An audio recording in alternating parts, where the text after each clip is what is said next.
G'day guys, it's Ben and Simon. Welcome to the Pumped On Property Show. How you going today, dude? Yeah, it's a nice day. Nice day to be alive. It's a beautiful day. I started in such a good way today. You know how sometimes you just nail your morning routine? So I woke up super early and I was feeling just a bit, I automatically started to think about business and this property I'm doing at the moment, and I'm like, this isn't the way that I want to start the day. So I woke up before the kids and Lisa and just walked Reddy, my dog, down the beach. Did like a mad session, like just a little yoga thing, a bit of a stretch and some meditation, and then had a swim, and literally was back by like 10 to 7, feeling absolutely stoked and ready to roll. That's so good. And then into Pilates at 8 o'clock, a acai bowl just before recording this with you. So it's like, I just know today is going to be off the hook. Yeah, I feel you as well. Like it's a really nice day, really beautiful morning up here today. Similar sort of start to the day. I've just downloaded this app that I'm using at the moment called Alo Moves. It's like a yoga app essentially, and you do lots of different classes. There's like over 2,000 different videos on it, and I tried this one out this morning. It was like a hold yoga class, and what it was like 15 different movements or poses, and you had to hold them all for 1 minute. And I'm like, by the end of it, lactic acid just shaking my whole body. And I was like, I can't do it anymore. But like by the end of it, when you're sort of winding down, it's like, wow, that was a really, really good start to the day. And then just writing out my goals and everything that I want to achieve for the day, it felt really nice.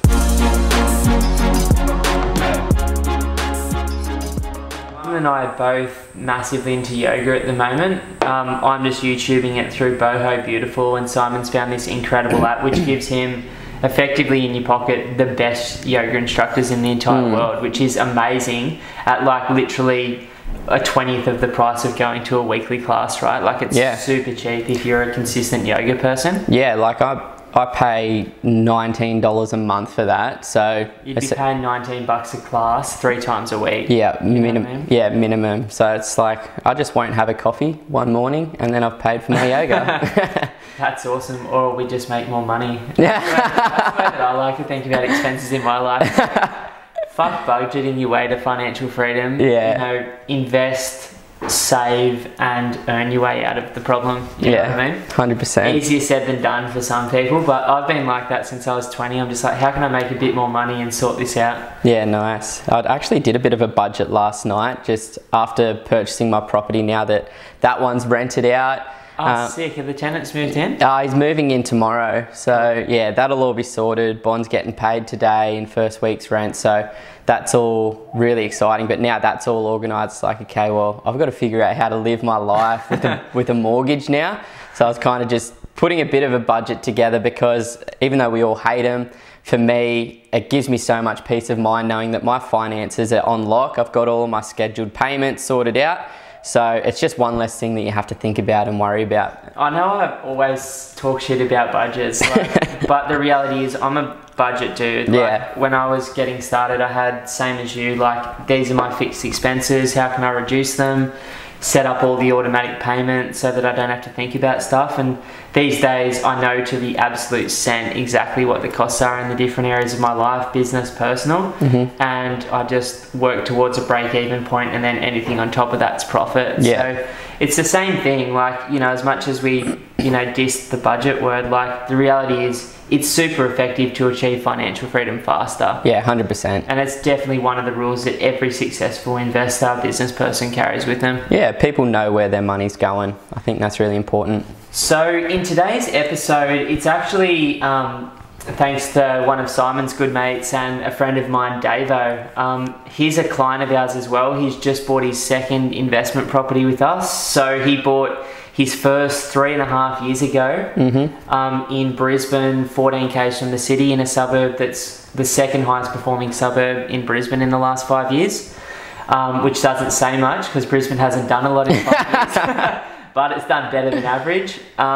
He just bought his second property 21 k's away from the city, very close to a uni. This time he's bought a big piece of land that we got really cheap for him, and he's building a dual lock, which is sick. Should start construction in 2 or 3 months from today, which is really exciting for him. And then I think he is basically thinking about just taken a break for a while because he's been really focused for the last 3 years to buy these 2 foundational properties. Yeah, definitely. So we caught up a little while ago when I was down in Sydney, went out for dinner and had a good chat about everything that he's doing in his life at the moment. And he's been hustling for the last like 3 years since he bought that property. So when I was down in Sydney, we were out to dinner. We ended up having a pretty deep conversation about where Davo is at the moment in his life and what he wants to spend a lot of his time doing. And he's been feeling as though he's kind of taking things to that next level, and he's starting to become more knowledgeable. He's starting to understand this idea of financial freedom and investing, and also himself from a spiritual perspective as well, in terms of where he wants to be focusing his energy, where he wants to be focusing his time. And he's noticed that some of the people that are surrounding him aren't really following him on that path, and he's really struggling to find that support network around him to help him progress and continue moving forward. And you know, we've all felt that before, when you're really focused on learning and really focusing on becoming the best version of yourself, and some of the people around you aren't on that same journey. And it's a tough thing to overcome, and it's a tough thing to move past. It's something that I think every single person that actually goes on to create a unique life is going to feel. Like, I can definitely relate to it, so can you, and I'm sure if you're listening to this, you can feel it too. Like, it's so subtle. Like, it is, you know, becoming the person that you're becoming now by listening to this sort of podcast is changing, you know, the foundations of how you think and who you are. And even broadcasting this podcast, it's changing the way that we are and the daily practices in our lives. And like Davo, it can be really uncomfortable when you get to this point where you want to have more meaningful conversations. You want to talk to people openly about what your plans are for the future without the fear of being shut down, without the fear of rejection, without the fear of being judged, or without the Australian thing, which is smashing the tall poppy. And I think it can be really difficult because, you know, I remember when I started to buy my first few properties, Mum and Dad weren't investors. None of my mates in Sydney at that time were doing it. None of the older boys that we were friends with were doing it. It just wasn't really a thing that anyone where we grew up in South Sydney at that time, like obviously everyone in South Sydney invests now because they've all got $1 million equity. But back in the day, it's something that we all overcome or have to work through. So it's a real cop-out, I think, when people are just like, you know, go and hang out with better quality people. Like, it's like, where do these people exist? Like, you know what I mean? Like, where are they all? It's so funny because when he brought that up with me, I started to think about the group of friends that I spend most of my time with, and I'm like, far out, it is a really great bunch of guys. Like, everyone is progressing through life together and really wanting to make one another better. I'm like, far out, I'm so fortunate to have that around me, but it hasn't always been the case. Like, when I was a little bit younger, I was surrounded by you know, maybe a rough group of people, and it was going through times like that and experiencing those things that allowed me to realize that that's not where I want my energy to be focused. I don't want to be surrounded by this negativity and this small-mindedness. I want to be surrounded by people that are thinking the bigger picture. And I guess over time it kind of just happens. You gravitate towards those sort of people if that's what you're really searching for. But yeah, do you have like a better explanation for that? No, like, I think, you know, the way that I think about it is, you know, I'm calling it consciousness at the moment because that's sort of what I'm trying to go through, like becoming more present as a person and a better quality person, like living a values-based life. But the reality is, just as you learn more, like, your reality changes. And as your reality changes, people come with you and you lose people on that journey. And the sooner everybody recognizes that you're going to lose some people as you work towards this thing. Like, I've flat out lost friends. I remember for years and years I trained with this guy in the gym, and I started my business, and he was I don't ever talk about financial stuff because like, I don't like talking about that sort of stuff. Like, I really keep it close to myself. But he was talking about his job and stuff, and I thought it was a safe environment, and I told him about the month that we just had, which was the biggest month of my life. And literally after 2 years of training together, he was so threatened by what I'd said on that night that he literally stopped training with me. That was the last time I trained with him, and that literally have seen him maybe twice in 3 years since then. Like, sometimes you're going to lose people because, as opposed to like how Simon and I and a lot of the quality people that you're going to meet moving forward from now, the quality people aren't going to be doing exactly the same thing as you. Like, they might not be investors, they might not be into their health, they might not have a family, they might not be exactly the same as you, but they are walking the same path that Simon mentioned with our group of mates, and that is towards something in the future, like a better version of themselves. So people that you want in your life are the people that support you. Now, they might not be able to talk to you about property, and that's might be what you're interested in right now, but they should be able to support you and understand you and openly let you communicate with them without all of the baggage that people have. Now, some people just can't handle other people's light. You know what I mean? Like, some people are scared, and so scared in their lives that you doing something that they don't understand, they go in a protective mode and either try and defend themselves, or they try and protect you by telling you all the bad shit about that thing because they don't understand it. So to them, that is a fight. And a lot of my friends, when I was just getting started, like, I remember buying my first property, having so many beers that night with all the boys, and they're still my best mates, like these guys. And then everyone was so stoked. I remember buying the second property and all the boys coming up and helping renovating, and like us getting on the beers and surfing all weekend and painting and carpeting and stuff. And then I didn't even tell anyone that I bought another property after that, because it was just, you know, that's like Ben being lucky, or that's Ben like separating himself, or that's this or that. And that was the last time ever, outside of being on camera, that I talked about property investing with a mate, ever. It's just such a crazy thing. Like, these are things that you're going to have to deal with as you become financially free, as you become more successful, and more than anything, as you just live a life that's not based on fear and challenges. Yeah. And I think, you know, you can help people get through those fears and stop retreating and start to actually confront those fears that they are having. And, you know, you might be at one point in your journey, but they haven't even begun theirs yet. So taking it right back and maybe trying to help them understand why you think this is important to you, and maybe they'll start to see it from your side and either jump on board or provide you with some, you know, positive feedback. Yeah, for sure. Like, it's an interesting one,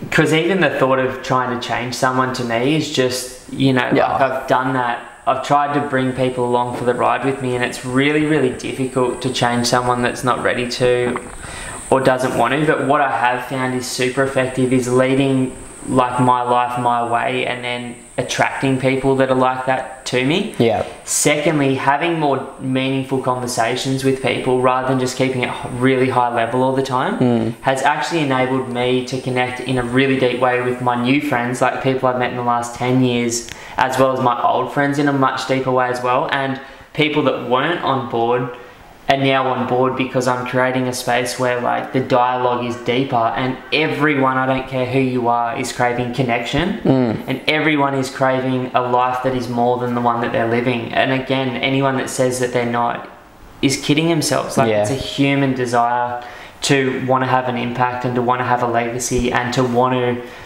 deeply connect and have a human experience with other people. Yeah, definitely. It's just finding out what that connection is, or how deep they want to take it, or where they feel comfortable, which is always going to be the hardest part. So we haven't really planned anything for this webinar, but the question that I had, you know, if I was Davo, is where do I start meeting new people? Like, how do I start, you know, because you've got your existing mates, you've got your family, love them or hate them, they're going to be there for you, hopefully. You know, it's not just as easy as like everyone gets to have an awesome group of people that they hang out with. So how have you started as someone that's just moved out of Sydney and had to basically reset up your life? Like, you've got your whole old mates down there, which you're always going to be tight with. But how have you gone about, like, now that you've had a choice who you hang around? Because I've seen you over the last couple of years and you've hung out with probably like 60 people, and now that's reduced to like a really tight group of like 10 epic people. So you've unconsciously culled all those people that aren't in alignment as well. Yeah, definitely. Like, obviously when you move to a new city, you just want to be yourself and meet new people and hang out with new friends, and I guess... And you moved in a stage of life where you were ready for the next stage. Yeah. Like, you weren't like moving up here like unconscious in any way. Like, yeah. You're finishing uni, you're starting this gig, you got partnership in this business. Like, yeah. A lot of things were happening in a positive way for you already. Yeah, exactly. So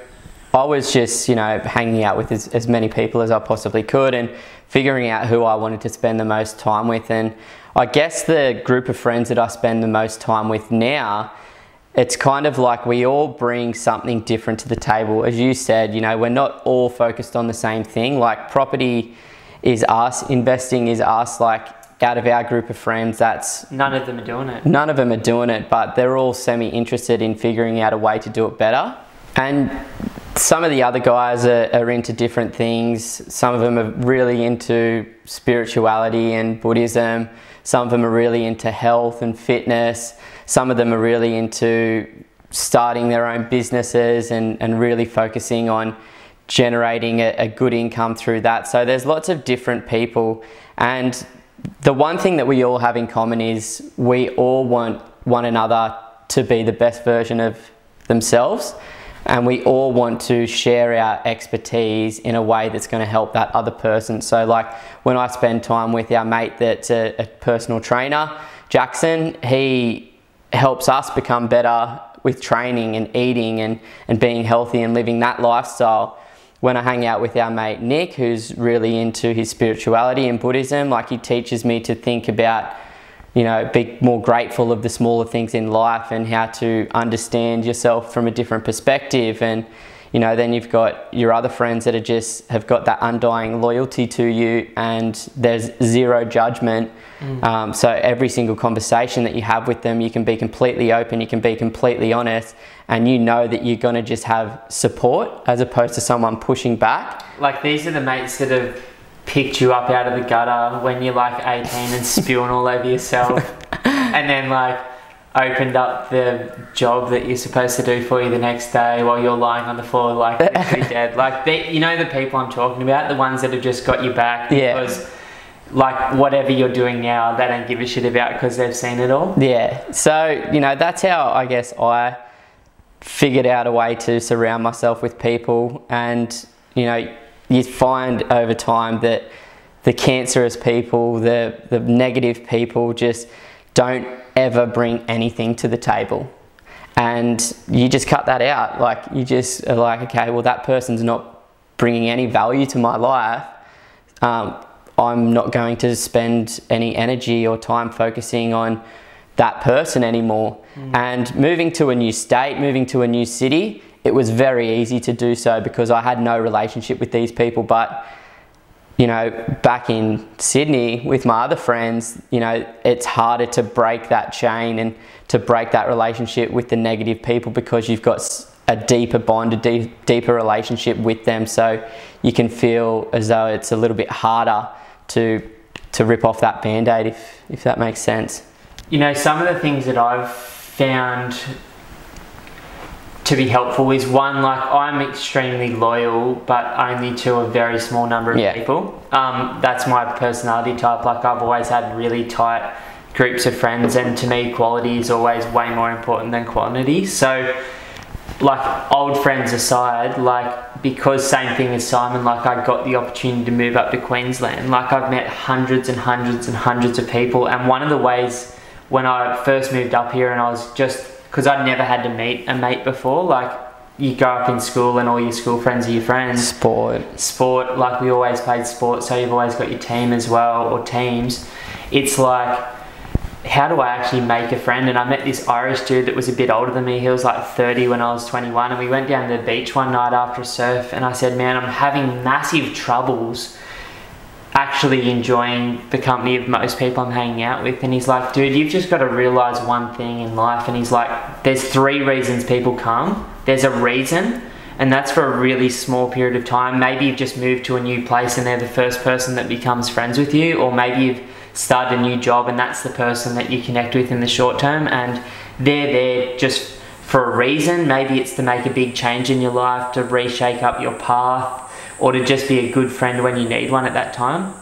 Then there's a season, which is people that come in for periods of time, years, 5 years, and then there's lifetime friendships. And he's like, the sooner you differentiate where people sit in that hierarchy, the easier your life will be. And it's stuck with me in such a big way, because I know the lifetime, like the people that I see lifetime opportunity with almost immediately, because they're so values aligned and they're so in line with what we're talking about today. So that's been super helpful. Another thing for me is this concept of limited association. So what I used to do was, you know, I had groups of people that I'd hang with, and some of those people were just sort of more in my life out of habit than they were out of value anymore.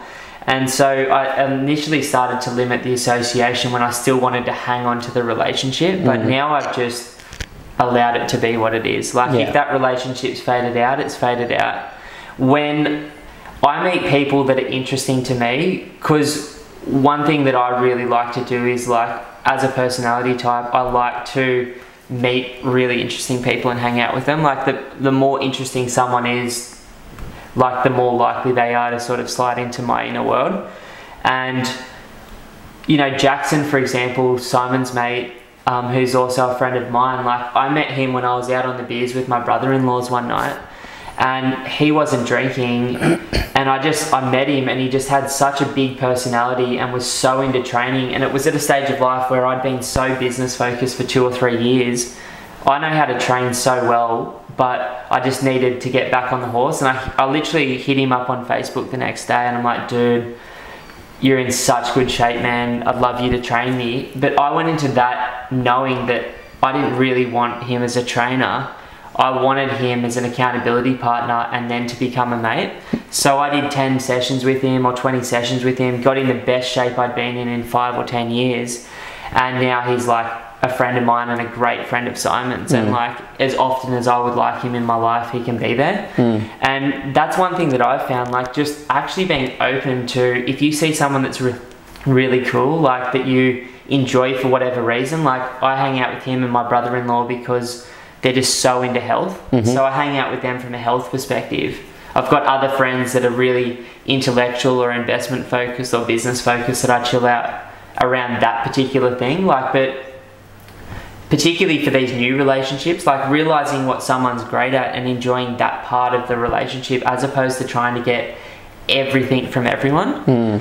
And you know, you'd be surprised how often, if you meet a cool person and connect with them, as weird as it might sound, like people are open to becoming mates with people too. Like Simon and I are always welcoming new people into our life. We've met some clients in the last year that we're going to Bali with later in the year for a trip. Like absolute fucking legends that I just can't wait to hang out with and become like long-term friends with. Yeah, and that's, I guess, the approach that you really have to have if you want to surround yourself with better people, is like when you meet that person, whether it's in the gym, whether it's, you know, on public transport on your way to work, whether it's at lunch, like friend of a friend, new colleague at work, you know, and you feel that connection, like take advantage of it. Don't just let it fall by the wayside and go, oh, I met this really awesome person today that I want to spend more time with, and then not follow it up. Because like, put yourself in somebody else's shoes. Like if you were providing value to someone else and they hit you up and was like, you know, I really enjoyed meeting you, I'd love to catch up for a coffee, I'd love to catch up for a beer or a workout, whatever it may be, of course you're going to say yes. Of course you want to go and hang out with these new people. As you were saying before, like people want connection. They're probably also going through a phase of life, like if they're anyone over the age of 25, they've probably already lost half of their mates in the last 5 years anyway. Like, let's get real.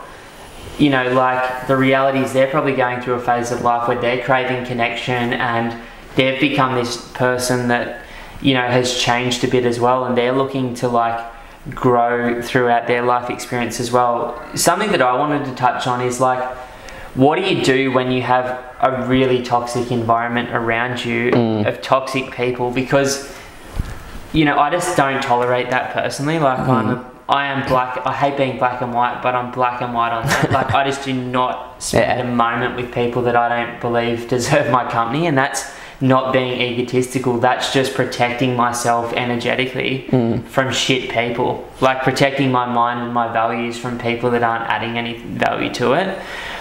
But a lot of people are there, like they've got shocking, really toxic relationships with siblings, with family members, with friends, with work colleagues. Like I'm talking about the people that just can't stop being a fucking piece of shit to you. You know what I mean? Like I'm talking about the people that are just on you. Yeah, I think cutting you down, like making you feel bad, not supporting who you're trying to become, and dismissing any growth that you make. Yeah, I think this is an interesting one.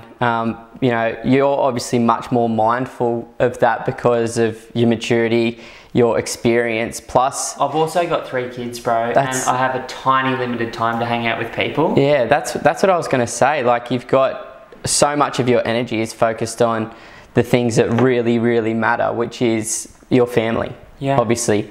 So you need to be selective with that time that you have with the people that you surround yourself with, because you don't want that to be a burden on your life and your relationships with your family. So you need to be black or white with that. But for other people, you know, sometimes you're like, you'll always keep giving them the benefit of the doubt. You're like, oh, it's all right, they're just having a bad day, or you know, they've been dealt a rough hand. So you always justify those relationships by who knows, like sometimes you just need to separate yourself for a period of time, and sometimes that makes it better, and sometimes you just forever, for now forward, need to limit the association too, which is really brutal, like, and it actually hurts. I've had to do that with relationships in my life, but it longer term like makes the most sense for the quality of your life. Like if you've got a vision for your life of something special, like if you want to have an impact, if you want to create financial freedom, if you want to be a successful investor, like the reality is, like, there's a reason 80% of people end up on the pension or broke, and that's because, you know, unfortunately they're thinking in a very, very, very conditioned way, and often over the course of their lifetime their conditioning gets thicker and thicker to the point where they can't pivot in any way. It is just they know what they know. Like I was having a beer with my father-in-law recently. How old is Les? 60 yet? Like absolute legend of a dude, like just great guy, like really old school, hard man. He's been in the property game and the building game for literally 30 years, and I think it's, you know, just burned him out. And he said to me, I was talking about something, and he's like, Ben, I don't want to learn anything anymore. I'm done. I know everything. And I was just laughing so hard. He's like, I don't want to change and I don't want to grow. I've got 3 years before I retire, mate, and then I'm getting in a van and getting out of here. And I was just sitting there and I'm going, like, he was laughing while he was saying that. Yeah, as he does. Every day this guy's like constantly on YouTube all day, like learning all day. Like this is the funny thing. But like, I don't know why I was going down that tangent. I think just around the rigidity around certain personality types, and even someone like him that I have massive respect for, like one of the most knowledgeable people in the Australian property industry, you know, can even get extremely set in his ways. And like, I just don't go and have conversations with him about things that I need new ideas on. Like I'll pick his brain about old ideas and what he thinks about this or that, but you know, nothing that's going to like take him out of his comfort zone and flare him up on me. That's such a Les thing to say, eh? It was so funny. I think, like, when it comes to those energy levels, I just remembered this conversation that I had with a friend from down in Byron. Now, she's got MS, so her life is fucking hard. Like, she doesn't have much energy or anything like that, and she was telling us this sort of metaphor about her life and how she chooses or where she chooses to spend her energy and her time. And it's like she gets 16 spoons a day, essentially. And once you run out of spoons, you've got no more. You've got no more. Like you've only got spoons. These spoons are your energy, your output, your decisions. Yeah, this is the way that she describes it. So she's like, to wake up in the morning, like this is an extreme example, to wake up in the morning and literally get out of bed and go have a shower and make yourself breakfast. It's like that's 4 spoons gone in your first half an hour of being awake. Jeez. And, you know, she has to be extremely selective with the output that she has, because physically she can't do any more. And I think it's a really good metaphor for like deciding where you want to spend your focus each and every day. Like, what do you want to use your spoons for? Is it going to be learning more things, putting good food into your body, working out, talking to good people, or would you prefer to use those spoons for negative things, like, you know, bad things for your health, spending time with negative people that are going to put you into a negative mindset? So just being selective with, you know, if you do only have a certain amount of hours in the day, a certain amount of time, if you want to be your most productive self, you need to decide where you want your energy to be displayed, to be placed. So I think in her case, you know, she's in a very different situation, and her life is going to be really hard. But I like the idea that she's mindful of every single action that she takes every single day to ensure that she has a nice and easy and positive day. And I think anybody can utilize that. Anybody can put that into practice in their own life, in terms of figure out where your energy is best used and focus on those things. Focus on the things that are going to keep you positive, keep you energized, keep you learning more and becoming and growing to be a better person. Yeah, I completely agree with you, man. And that's an extreme case. Like, that's so hardcore, thinking about burning 4 spoons just getting out of bed. Oh yeah. Like, MS is cruel and really difficult for people. You know, I think the thing that I wanted to touch on to sort of round up this podcast is just this concept that you don't have to be alone. Like, I think I built up a belief or a story in my head for a period of my life that I was alone and I had to do it on my own. And a lot of the investors that we talk to feel the same way. Like, they feel isolated, because the reality is we've all got this passion. If you're listening to this, you're starting to develop a passion for either financial freedom and choices, or for property. Like, my passion isn't actually the money that these properties I buy generates. My passion is the actual physical property themselves. Like, I just actually get off on it. Like, it is such a sick thing. It sounds literally sick when I say it like that. Or property, yeah. But I just love touching it. I love designing it. I love renovating it. I love buying a piece of land and creating something from nothing that people are going to love, that is also going to make my life much better in the future. Setting up an insurance policy for the future in case I don't want to work anymore. But as investors, like, I've met hundreds of investors outside of this business. Now, one of the ways that I did it was just ask better questions. And I think the quality of the relationships in your life can immediately improve as soon as you start asking better questions. Now, the one question that I asked was, who in my current life do I know that's doing good in property? Everyone knows someone that owns more than one property, right? It might be your mum, might be your dad, might be your accountant, could be a friend or a colleague at work. Someone knows someone. And so what I did is I found out who that one person was. And for me, there was literally one person. It was like, I was doing a project management course at TAFE after I finished university, when I was working in IBM for my grad program, and I met this dude, and I'd just bought my second property, and he's like, bro, I know this developer who does like 100 homes a year. And I'm like, I don't know anyone like that. And I'm like, can I get his number? And after like 3 weeks of asking him, he finally gave me his number. And I went and met with this guy. Like, I just literally asked him, can I please buy you some lunch? I'd love to have a chat. I'm really interested in property, just getting started, and I heard you know some stuff. I went and had this lunch with him. I just asked him a couple of questions like, what would you be doing if you were starting again? Like, that's the best question to ask someone with experience, because they'll tell you all the things that they really stuffed up straight away so that you don't have to do that. And then I'd just ask them, you know, what are the big lessons that you've learned, and what would you be doing if you're in my situation right now? And then I ended that conversation and every other one that I had after that with, do you know someone else I can talk to? I'm really looking to learn from other people at the moment. He gave me 5 people.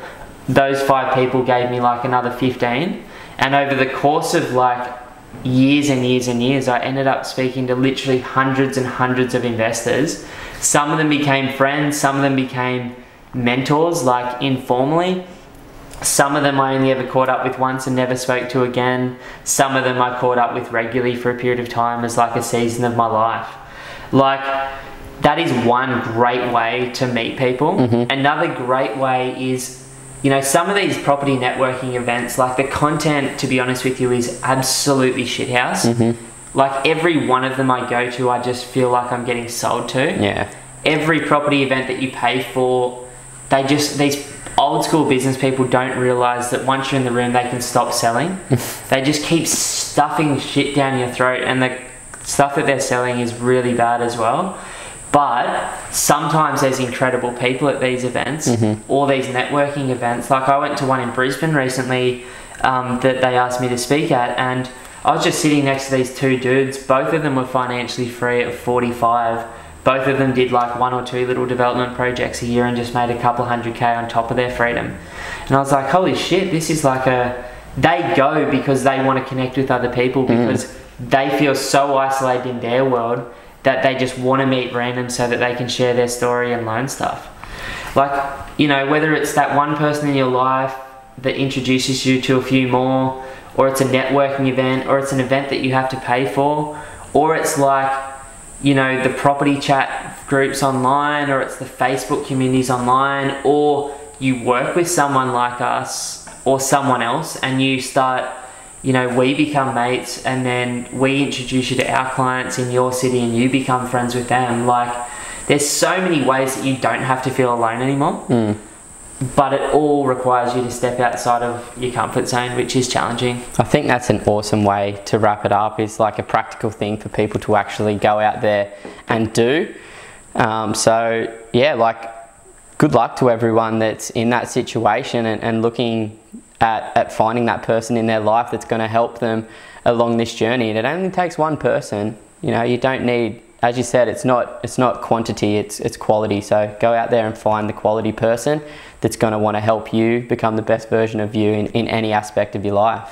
And like, as someone that's as far along as we are, there's only literally 3 people in my life that I actually listen to from a property perspective out of everyone that I know. Like, and I rarely speak to 2 of them. Like, it's just like that. You don't need a huge amount of people. You just need a couple of people that when you need to lean on them for another opinion, you can really get some sound advice that's more objective than the way that you're thinking about things. And as one client I spoke to a couple of days ago said, like, he's single, and he said he feels like he's living in this cocoon of silence because it's just his ideas with him. He doesn't have mates or mentors or coaches or a buyer's agent that's working with him. And he doesn't have a partner to sanity check this stuff with. So he's just constantly going back and forth in his own world. And that can be really dangerous, because you can start to believe things that aren't actually real. You can start to make mistakes because someone isn't keeping you accountable to the things that you said you were actually going to do. I hope you've enjoyed this, guys. If you have, please give us a 5-star review, whether you're on Spotify or Apple iTunes. Please also check us out on YouTube. Subscribe to our channel, Pumped on Property. Check us out and follow us on Facebook and Instagram now. Just getting on the Insta now, but been on Facey for a while. Also, if you are considering buying a property in the next 12 months and would like to just really have a meaningful conversation like this, where you look at where you are right now and where you want to be in the next 12 months plus longer term, get super real about what's been holding you back from achieving your goals until now, talk about the market and all of the scary stuff plus all the good stuff happening, and actually get a some ideas or a plan in place for your next property, we'd love to offer you a one-on-one strategy session with either myself or Simon. Just go over to www.pumpedonproperty.com and click free strategy session, and let's have a chat. Like, let's start this conversation of helping you go to wherever it is that you're looking to go, because at the end of the day, that's all we care about. We honestly believe that the more people that get to achieve financial freedom, the more chance the world has of becoming this more conscious, more present, more fun place where people are actually doing what they want to do, because they're not worried about the other people in their life and what they're thinking or saying or the judgment. And they're also, not worrying about money every day, which means not going to a job you may or may not like, doing something that you may or may not like doing. You know what I mean? So thank you so much for your time. It was epic. Really appreciate it today, dude. Yeah, thanks for listening, guys. Bye.